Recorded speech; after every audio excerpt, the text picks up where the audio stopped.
Iya. Ini garis pilih loh.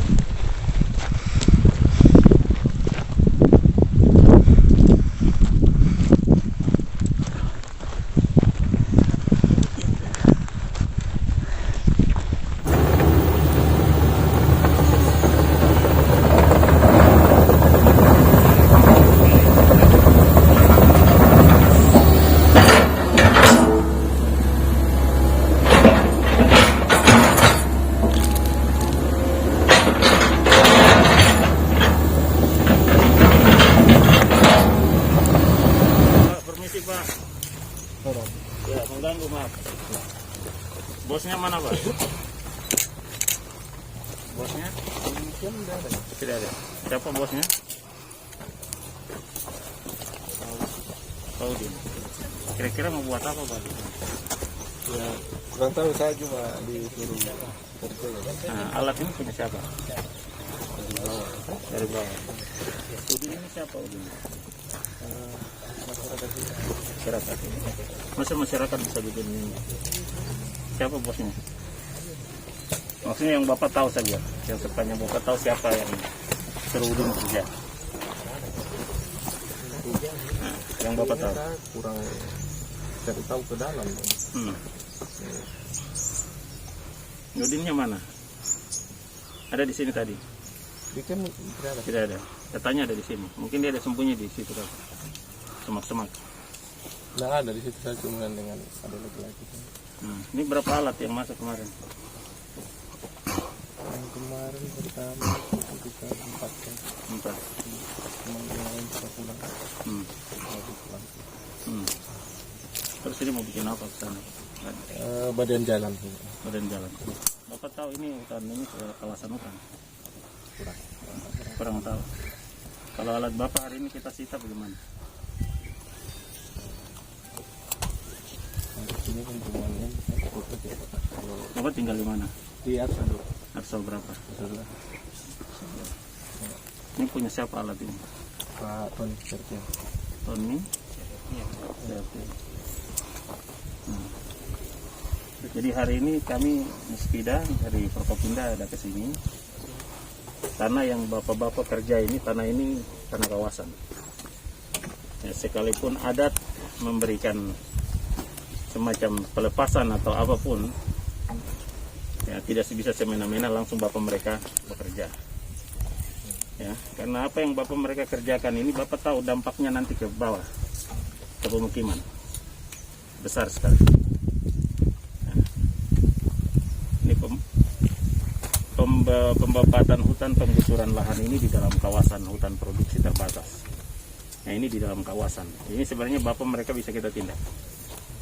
Ya. Jadi saya minta hari ini sampaikan bos tidak boleh ada aktivitas lagi mulai hari ini. Ya. Siap. Kalau ada yang bikin aktivitas di sini berarti lawan Bupati Kerom. Siap. Ya. Lawan Bupati Kerom. Saya hanya menjalankan tugas saya untuk menjaga lingkungan. Supaya lingkungan ini di sini tetap kita bangun, tapi lingkungan ini tetap aman untuk kehidupan kita. Ya, Bapak bisa terima ya? Terima, Pak. Ya, tidak boleh lagi ada aktivitas. Sampaikan kepada siapa? Udin. Nah, Udin, mulai hari ini Bupati Kerom memerintahkan semua alat tidak boleh lagi kerja, siapapun datang, sampaikan Bupati Kerom minta dan perintahkan untuk stop semua aktivitas. Ya. Siap. Ya. Bapak mereka istirahat aja, nanti bosnya yang nanti cari kita. Siap. Ya. Tidak boleh lagi. Sampaikan yang ada di situ di camp berhenti semua. Tidak ada lagi aktivitas. Bisa ya Pak? Bisa, Pak. Siap. Ya. Saya pikir itu mungkin dari kehutanan. Perintah saya jelas, tidak ada aktivitas mulai hari ini. Siap. Ya. Dari kehutanan mungkin. Ya. Sampaikan yang punya kawasan. Baik. Siap, sudah. Ya. Bapak, ini lokasi wilayah kawasan kami, kontrol kami dari Kesatuan Pengelola Hutan Kerom. Jadi kalau ada aktivitas dalam hutan produksi terbatas ini, itu melanggar aturan, Bapak. Karena Bapak tidak ada komunikasi atau rekomendasi dari kami maupun Bapak Bupati yang punya wilayah di sini. Jadi Bapak hentikan ini sampai Bapak punya pimpinan datang koordinasi dulu, bahwa nanti kita sampaikan bahwa ini kawasan apa dan tidak boleh ada aktivitas ini. Mungkin itu saja. Terima kasih. Saya kembali. Dari KDK? Baik, terkait dengan wilayah ini berdasarkan hasil kajian kami dan telah kami dari cabang dinas dan bersama dengan KPH, wilayah ini masuk di wilayah KPH B, Kesatuan Pengelolaan Hutan Produksi Kerom, sehingga di dalam berdasarkan undang-undang dan peraturan Undang-Undang Cipta Kerja dan turunannya adalah Peraturan Menteri Kehutanan nomor 7 tahun 2021, itu kewenangan yang diberikan untuk memberikan izin di dalam penggunaan kawasan hutan adalah merupakan kewenangan menteri. Sehingga apa yang dilakukan hari ini itu kita anggap ilegal dan harus memperoleh izin dari Menteri Kehutanan dan harus mendapatkan rekomendasi mulai dari Dewan Adat, pemerintah daerah sebagai pemangku wilayah, pemegang kuasa wilayah Kerom, bupati dalam hal ini bupati, gubernur, dan menteri. Kalau itu tidak dipenuhi, maka kita anggap kegiatan hari ini adalah ilegal. Mungkin itu, Bapak. Terima kasih. Baik, sesuai dengan amanat Undang-Undang Nomor 18 Tahun 2013 tentang pencegahan pemberantasan kerusakan hutan, saya menggunakan undang-undang itu untuk menghentikan semua aktivitas. Kewenangan yang diberikan undang-undang kepada kepala daerah untuk menghentikan aktivitas ini. Maka aktivitas ini saya anggap ilegal dan tidak boleh lagi dilakukan. Semua aktivitas di dalam kawasan hutan produksi terbatas sesuai dengan peruntukan kawasan hutan ini. Terima kasih. Untuk awalnya hutan ini hutan lindung atau hutan apa? Ini hutan produksi terbatas. Hutan produksi terbatas adalah hutan yang secara kriteria menurut peraturan Menteri Pertanian itu sudah ditetapkan kriterianya. Itu kriteria tanah, kriteria kelerengan dan curah hujan. Nah, dari 3 kriteria ini memenuhi skor untuk menjadi hutan produksi terbatas. Hutan produksi terbatas adalah hutan produksi yang pengelolaannya sangat terbatas. Karena apa? Faktor tanah, kelerengan dan curah hujan. Sehingga kawasan ini berpotensi menimbulkan efek lingkungan, dampak lingkungan kepada kualitas lingkungan hidup di Kabupaten Kerom. Karena ini daerah penyangga memiliki fungsi hidrologis. Sehingga kalau ada kerusakan di wilayah gunung ini, perbukitan ini akan memberi dampak kepada kehidupan masyarakat di bawah. Apalagi akhir-akhir ini Kerom ini rawan banjir.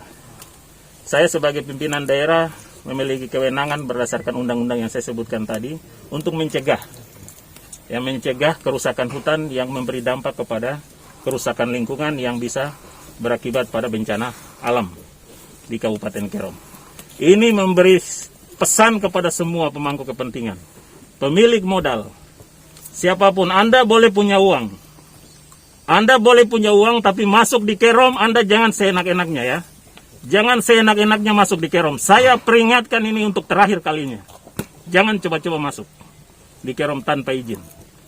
Karena di dalam kabupaten ini ada penguasanya, ada pemangku kepentingannya yang Anda harus minta izin, minta pamit, dan harus kita bicara tata krama, bicara tentang aturan pemerintahan, asas-asas yang berlaku di wilayah ini. Saya pikir itu. Bapak izin, untuk aktivitas ini sudah berlangsung berapa lama? Saya pikir aktivitas ini mungkin sudah beberapa bulan ini, 2 bulan terakhir. Karena kawasan hutan ini dilalui oleh kita setiap hari. Tapi ternyata di bagian depan nampaknya ini, di bagian belakang ini ternyata sudah seperti ini. Ya, sudah seperti ini. Ya, saya pikir masyarakat adat, mungkin oknum, tapi seluruh masyarakat adat Kampung Kuimi Bate pasti akan mendukung saya pemerintah. Pasti akan mendukung saya. Karena saya sudah cek. Siapa pelaku orang adat yang memberikan tempat ini saya tahu.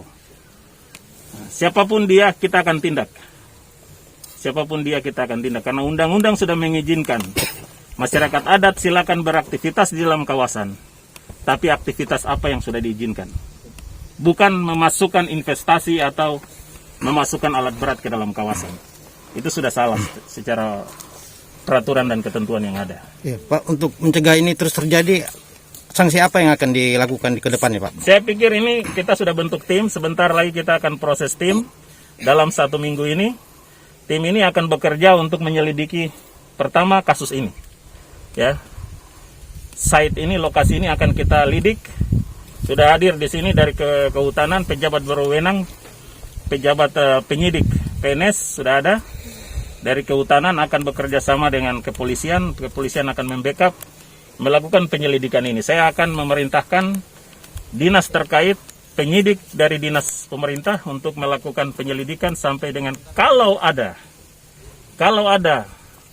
potensi pelanggaran hukum secara pidana ataupun perdata ataupun apapun, nanti mereka yang tentukan. Karena ada proses hukum yang nanti dilakukan, ya.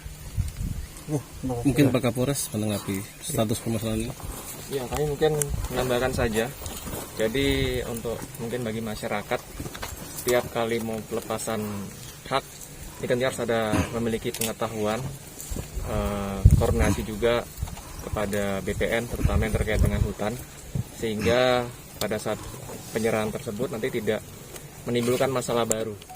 Masalah baru akhirnya kalau kemarin ini tidak dilepaskan, tentunya karena memiliki pengetahuan tersebut, jadi tidak akan ada yang mengerjakan lokasi di sini, karena ini terkait dengan kawasan hutan. Tentunya apa yang menjadi kebijakan dari pemerintah daerah ini tentunya selalu didukung penuh kami dari pihak Polres Kero. Lokasi yang berdasarkan investigasi kami hari Minggu, berdasarkan pengecekan lapangan kami, ternyata lokasi yang dilepaskan oleh masyarakat adat di daerah sini kurang lebih 200 hektar. 200 hektar, dan kami telah melakukan plot pada lokasi terhadap peta kawasan hutan dan perairan Provinsi Papua yang merupakan dasar dari bagaimana kita menentukan bahwa lokasi ini masuk kawasan hutan atau tidak, itu 200 hektar. Nah, lokasi 200 hektar ini berdasarkan penelitian teman-teman awal, lokasi ini akan digunakan untuk pemukiman, Bupati, pemukiman, dan kalau mengacu ke dalam peraturan Menteri nomor 7 tahun 2021 yang merupakan implementasi daripada Undang-Undang Cipta Kerja, kewenangan untuk menggunakan kawasan hutan itu ada di Menteri Kehutanan. Menteri Kehutanan, sehingga kalau tidak ada izin dari Menteri Kehutanan, berarti kami tidak bisa melakukan apa-apa di dalam kawasan hutan ini. Dan apa yang disampaikan oleh Bapak Bupati tadi dan Pak Kapolres, untuk penegakan hukum, kami ada di backup oleh PPNS dari Dinas Kehutanan Provinsi untuk melakukan penyelidikan awal, Bapak ya, awal dengan mengacu kepada Undang-Undang 18 tentang P3H, supaya kita bisa kaji di situ. Apakah ini melanggar Undang-Undang 18 atau seperti apa? Nanti kita mohon izin dukungan Bapak Bupati dan Pak Kapolres dan teman-teman dari Dinas Provinsi, PPNS untuk berkoordinasi dengan Korwas untuk menindaklanjuti arahan yang disampaikan oleh Pak Bupati. Mungkin itu. Terima kasih.